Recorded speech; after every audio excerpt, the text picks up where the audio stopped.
Hello everybody and welcome back to the Formula Fred Racing channel. And today we're going to be looking back at the Mexican Grand Prix. Did it have as much spice as Bottas's taco helmet? Could it keep me up past my 9 PM bedtime? Who knows? Later in the video I'll be reacting to my predictions, the top 3, my prime performer, Mr. Underwhelmer, and then everyone's favourite section, Fred's far-fetched forecast. So make sure you stick around for that one. So in this race, you couldn't really have asked for a better setup. The best atmosphere we've had for a race all season. Then we had the Ferraris locking out the front row. We're all wondering, how long can they hold off Max Verstappen on his charge? Could Perez be buoyed up by the crowd?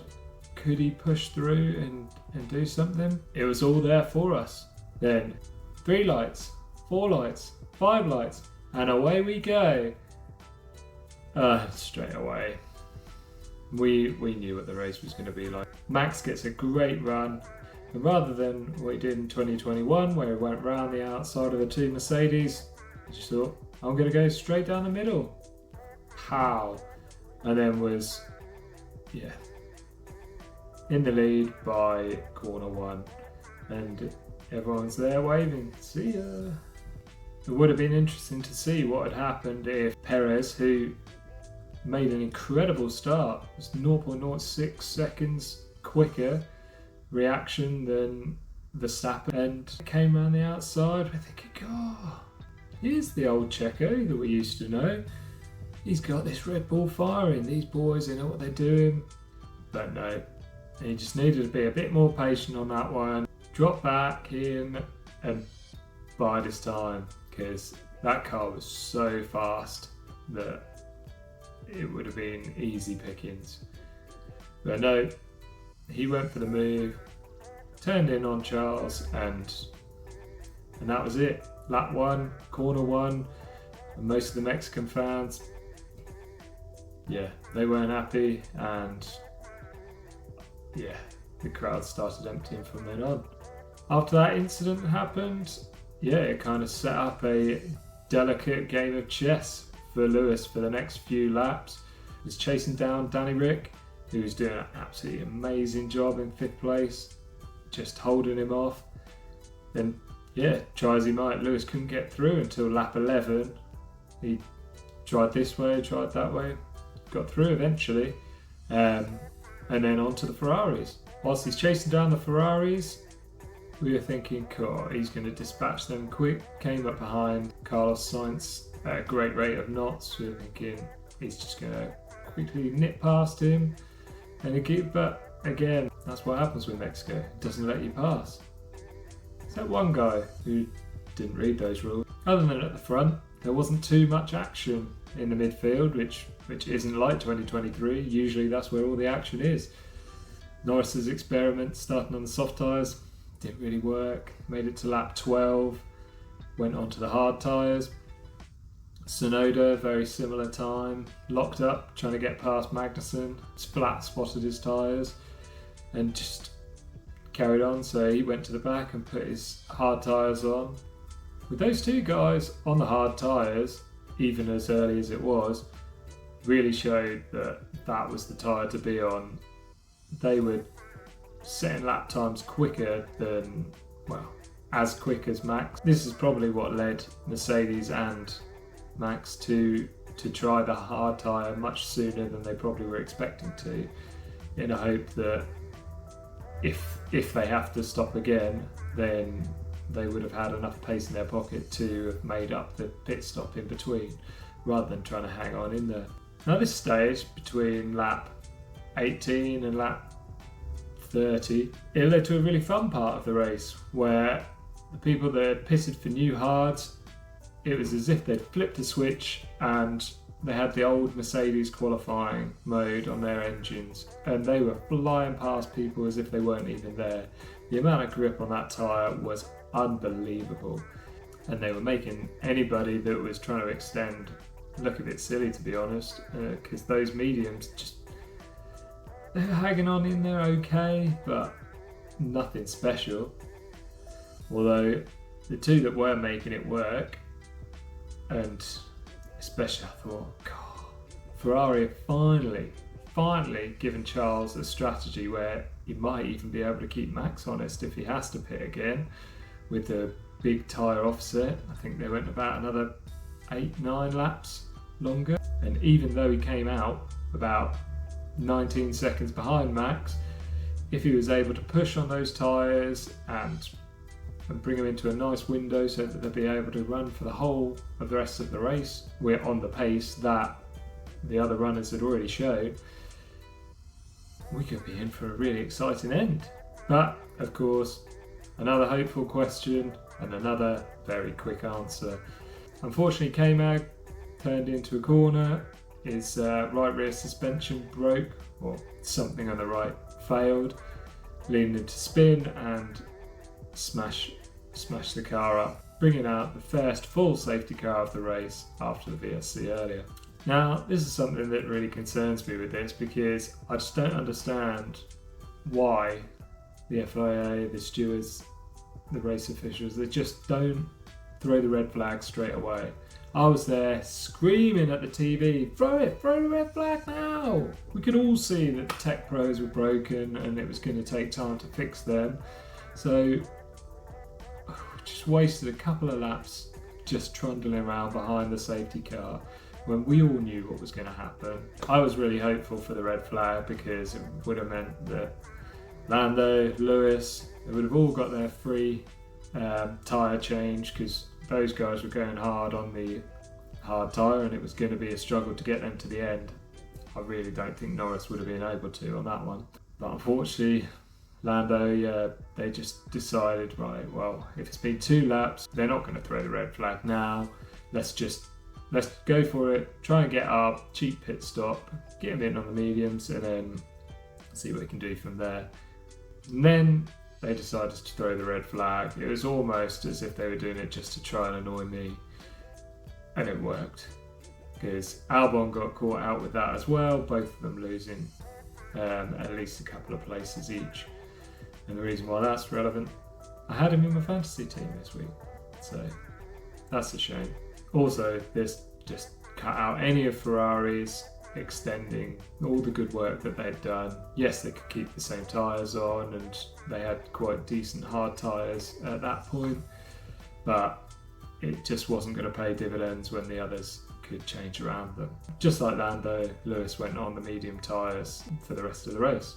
Now here's where everything got interesting. The second half of the race, it was bonkers.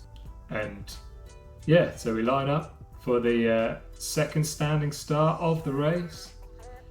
We're all praying, come on Hamilton, come on Sainz, do what Max did to Max. Let the first 2 guys punch the hole through, you fly around, one around the outside, one down the middle. Let's just see what happens. Hamilton on his mediums, could he get through? Unfortunately not. Couldn't quite brake late enough to get past Charles at that point, and yeah, it was status quo for the next few laps, rumbling on, and he just had to be patient. It did lead to an exceptional move on the grass, or very close to the grass, from Hamilton, showing that he's not lost any of his racecraft, so I was really glad to see that happen. What else did the start bring up? Lando Norris. From that K-Mag crash and the safety car, all that great work that he'd done, getting from the back in qualifying right up to 8th place, 10th after the red flag because he made his stop, another standing start, poor start. He did a good getaway, but unfortunately bogged down, got wheel spin when he was changing up through the gears, and then he knew he was going to get sandwiched, so he had to put the brakes on early to get through that. And I mean, it was sensible at the end of the day. I mean, I was really disappointed when it first happened, but hey, at least he lived past the first corner, unlike Perez. With all the action going on outside of the top 5, I was there looking, watching all the cars overtake, and then every time I looked to the left of the screen, seeing the timing page, every time I was blinking, Max was getting 1 second ahead, 2 seconds ahead, 5 seconds ahead. He plays this sport on a different level. It's crazy.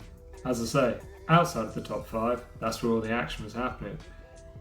I mean, we had a great battle, Tsunoda versus Piastri, both not wanting to give up an inch on this one. Tsunoda knowing that he's got a good package, and Oscar defending like a lion. We all knew something was going to give. Lap 48 was a dry run of this, where Tsunoda dive bombed, where they rubbed wheels, but nothing came of it, and Oscar stayed ahead. Next lap rolls around, bang, Tsunoda gets the move done, but turns in too early, wasn't far enough ahead, and just clatters into the side of Piastri's wheel. And I mean, they were lucky. He was lucky not to take both of them out and for him to stay into the race, even though it destroyed all of the good work that he'd done to that point. Then some more action. Ocon telling everyone, getting on the phone, going, let Haas know I'm going for it. I'm still waiting for that move to happen. I mean, we thought he was going to send it. The old Daniel Ricciardo, lick the stamp, send it. No, didn't even go for it. Yeah, that was a bit frustrating from that one, but he did get past him eventually. Another piece of action lower down on the field. Stroll getting absolutely punted by Bottas and effectively ruining his race. Had to end up retiring, and this followed his teammate into the pits from a few laps earlier, where they had to retire the car as well. And that really sums up Aston Martin over the last 6 or so races, where it's just been getting worse and worse, and I think they've thrown in the towel for this season and just hopefully going to stick into 5th place. Enough's enough. I'm going to have to talk about my man, Lando Norris. Wow. It was as if this guy had set his F1 career mode to amateur, and he was just flying past people left, right and centre. There was so much pace in that McLaren with him at the wheel. It was crazy. After the first stint, like I say, on the soft tyres, which just he didn't really make the progress that they were hoping for, pitted on lap 12, got into some clean air because he got ahead of Tsunoda, and he was just passing people for fun. And like I say, between lap 12 and lap 26, he'd got up to 8th place. And then all that work with, oh no, it's been undone, he's messed up the start. They've come in early, they've added an extra pit stop when they didn't need to. And he's like, hold my pint, I'll see you at the end. And he was just flying from that moment on. He had the bit between his teeth today, and any time he had a sniff of passing someone, bang, he's through, bang, he's through. And every corner, almost, places where you're not meant to pass, just sailing through as if they weren't even there. It's fantastic. I mean, I was on the edge of my seat. It was crazy. And that last move on Russell, he even had Martin Brundle stand up applauding. It was like, it's like you just don't pass there, especially on George. And this guy, we know he's been given 5-second penalties here, there, and everywhere over the last few races. And yeah, I wouldn't have tried it. I mean, I've not got that skill, but God, when you see George there, no way. I wouldn't normally do it. I wouldn't have done that, but he did today, and yeah, 16 overtakes in the race, previous best of 9. I mean, man, well deserved driver of the day, taking him to 4 driver of the days, more than anyone this season.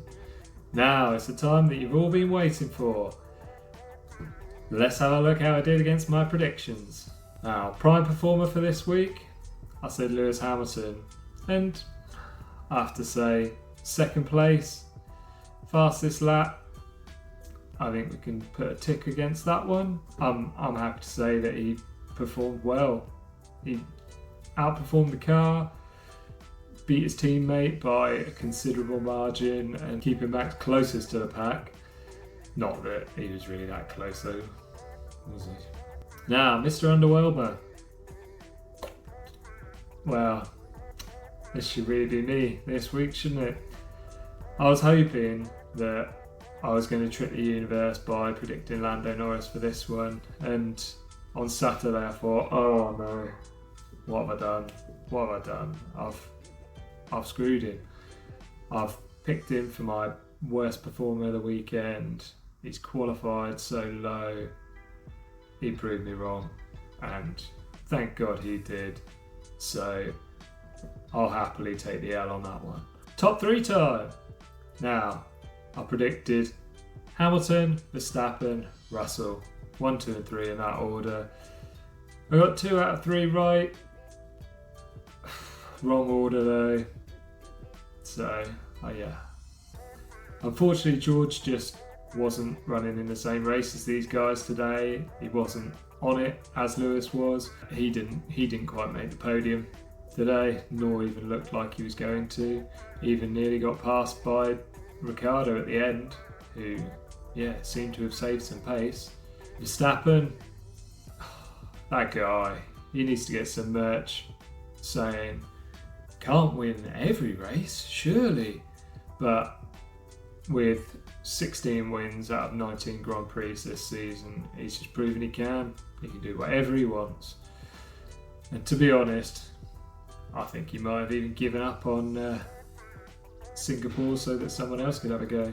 So unfortunately, that's 0 out of 3 points for those ones for me. Then the final piece that you've all been waiting for, my Fred's far-fetched forecast. And on this one, I predicted that I did 2 predictions on this one, strangely, but they kind of linked together. Now, I said there'd be a crash at turn 1. I just picked the wrong Red Bull that was going to be part of it. However, I didn't specify, so tick, I'm having that one. There was a crash on corner 1, so I'm happy with that one. Then the other prediction was that there was going to be 3 safety cars in the race, and unfortunately that's another L for me. So there was the VSC at the start, there was the safety car with Magnussen, so that's only 2. So unfortunately we didn't get that one, but onwards and upwards, 2 out of 6. Let's hope I do better next week. Thanks for watching. If you've made it this far, you're a better man than I. So if you have, like, subscribe, all that good stuff. And and now we're on to the 3rd leg of the triple header. We're going to Brazil, a track that I absolutely love. I know all the drivers love. So can Max do it again? Tune in to find out. See you next time. Bye bye.